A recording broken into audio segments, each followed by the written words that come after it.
Yung and guys, so mag-update tayo ng Ford Bronco.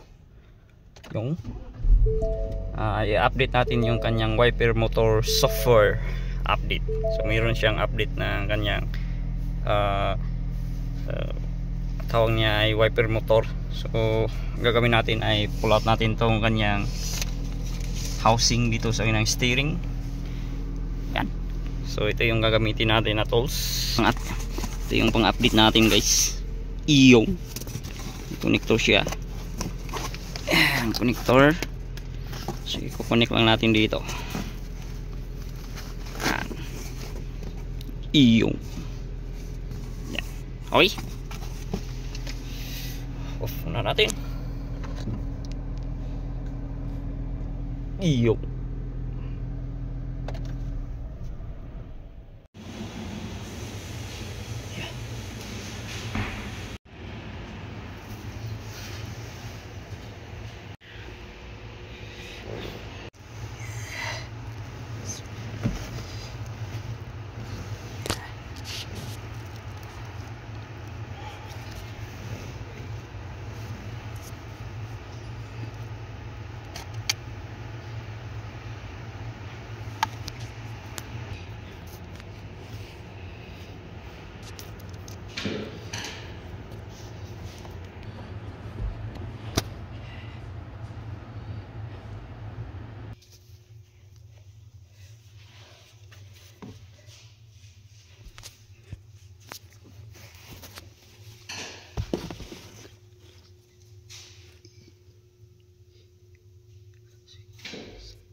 Good.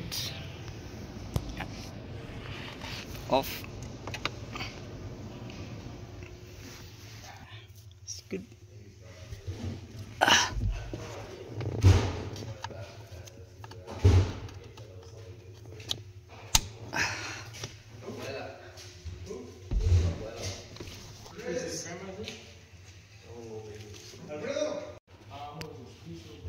It's good. Okay no, so madali lang eh. Itong green na ibig sabihin nito ay yung pag nakailaw na yan ay successful. At itong namang yellow ay in progress. Tapos itong pula ay failed. At yung white ay ano lang to, power light. Okay, so tapos na tayo. Yun lang kadali. Iyo. Okay, start. Iyong success guys.